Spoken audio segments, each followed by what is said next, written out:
I'm the kind of guy that people don't know what the hell is going on with.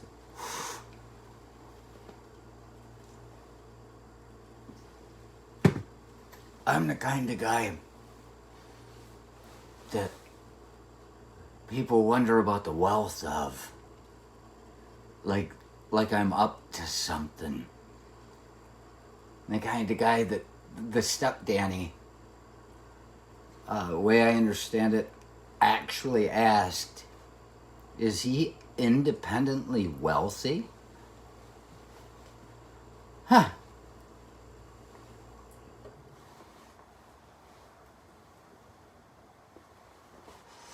I'm the kind of guy that went into Timothy's pub across from Mary's Tavern through the building if you had a sledgehammer. A girl once said to me, Judas, what do you do? Like, what do I do for a living? It was known, it was common, you know. And I looked at her and I said, and this is the truth, mind, body, and spirit. I said, I'm independently wealthy. And I turned around and left her with that. So there's this person. She's like, oh, telling all her friends he's independently wealthy. And her friends are like, you fucking crazy? He works out at the crossroads for $8.25 an hour and walks the streets muttering to himself. He is independently wealthy. But yeah, that may have gotten out there, but I don't know. It wasn't. I was always in and out, into town, out of town. Even the step Danny's father, when he first started seeing me again, however many years, 2001 to 2018, I believe. So 17 years after the first and only time he ever met me.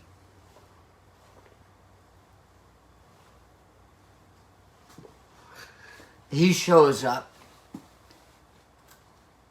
and I'm standing there with a beer and a cigarette, no shirt. I come around, and the thing is, Victoria told me that at work, before we even got back together, we came together properly. Thanks, Nolan. She told me that he used to tell people at work because he was there. I just shown up on that first meeting on a motorcycle with a California plate and no look whatsoever like somebody that worked, but it was just, that's all he knows. And he would tell the story, there's more to it. He would tell the story about me at work to people that he worked with to make fun of Dave, his friend. And so this guy has never let his meeting of me go. He doesn't know what the hell I do. And all of a sudden I'm standing in this yard, you know. It's there's a real wondering that goes on. He's got to be thinking, you know, every day showing up, I'm not doing anything. Show up and here I am, you know. He's got to be wondering what the fuck is going on.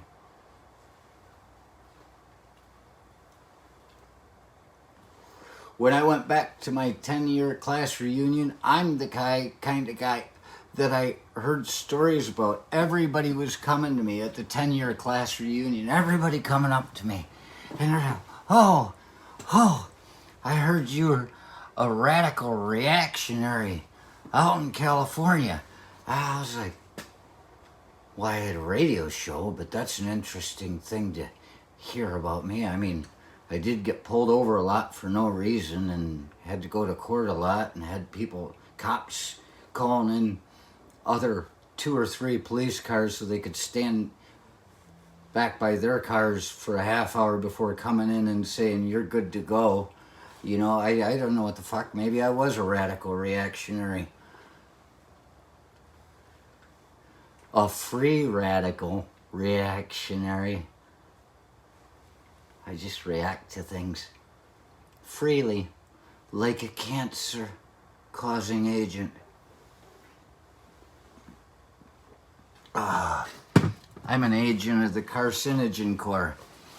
But, so there was that. They thought I was a radical reactionary out in California. Before we even got that far, remember my cousins out in the woods asked my sister if I was in a crash cult. They had stories about me, and it's like I was fishing Alaska.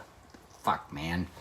And so then the second thing they thought about me at my class reunion was that I was radical reactionary. There were 3 things. I'm trying to think of the second one because I want to make the third one good. But the other one was that I was a stripper. And I was like, I'm a stripper? I don't know where the hell they would get something like that. Because I was always taking my clothes off at weddings and things.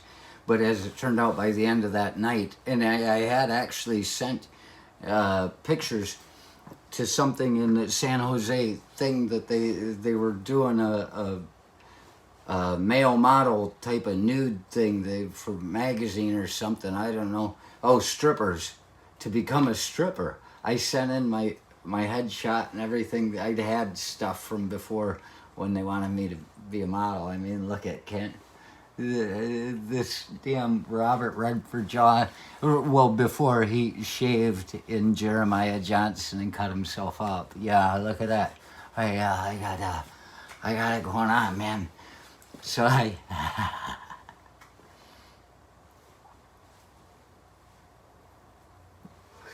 this is what it looks like to age naturally.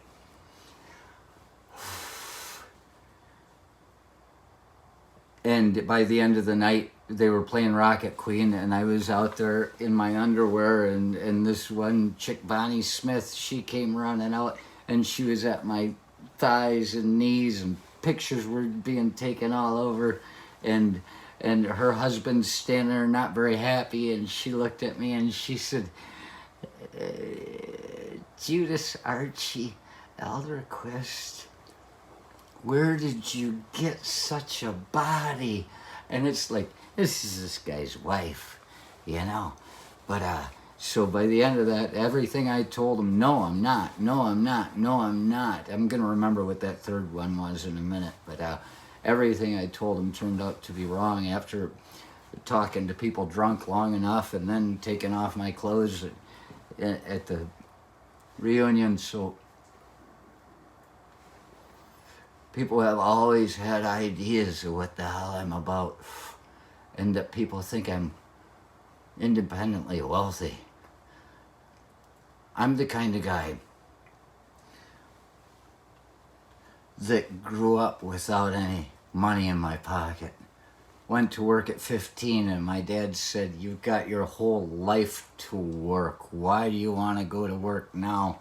And I said, because I want some money to spend. Sometimes a house and a food and a kick in the ass isn't everything you need. They say those are the only things you need for survival, right? A house and food and shelter, food, clothing, shelter, and a swift kick in the ass. I think that's the way it goes. But sometimes you want $1 in your pocket. And so there's that. I'm the kind of guy that grew up without any money and wanting a little bit. You would think that would teach you the value of money. It did, especially when I found myself with like $8,000 in my pocket after getting out at Iraq. It taught me the value of the dollar. I bought a used car. went to Europe, and then had enough left to replace the engine on that used car when it blew.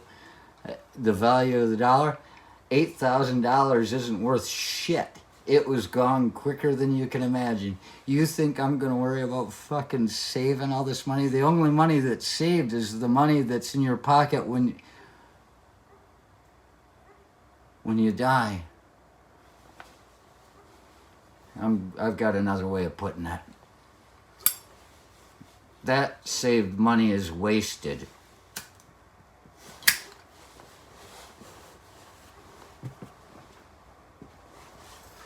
I'm the kind of guy that was told at 21 years old, 22, by some strange person in the street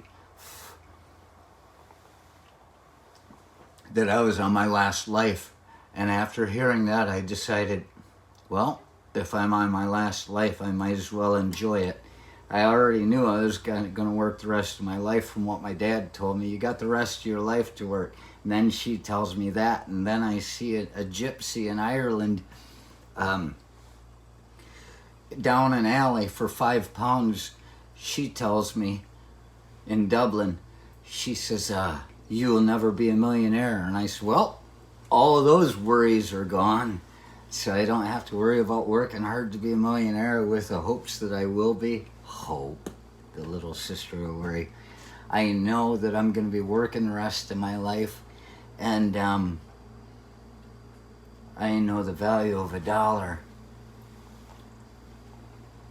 I figured if I was going to be working the rest of my life, I might as well enjoy it now. I might as well take my retirement at a young age.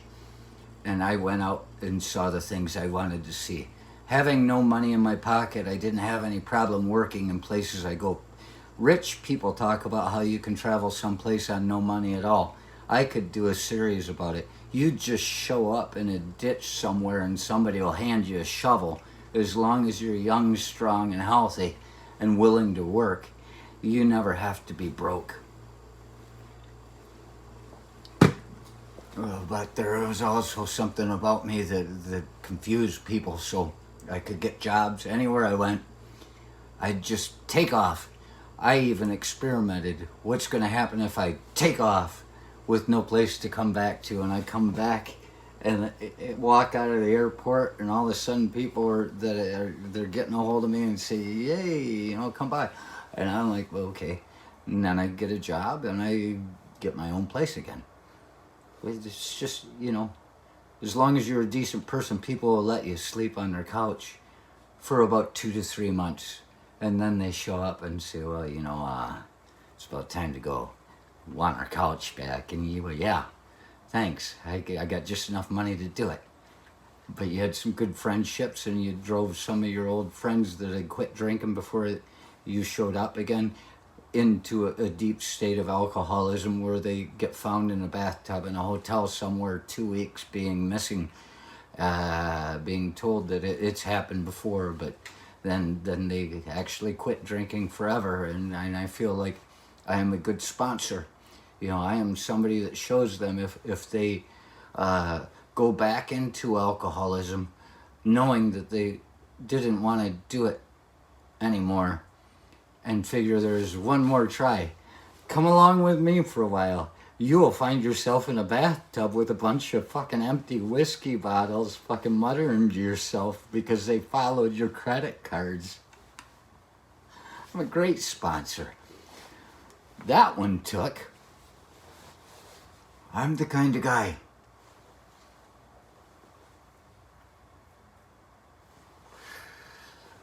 That comes across as someone that's got it made. Nobody ever made me, and they never will. I'd never be a made man. You can't trust me. I talk about loyalty.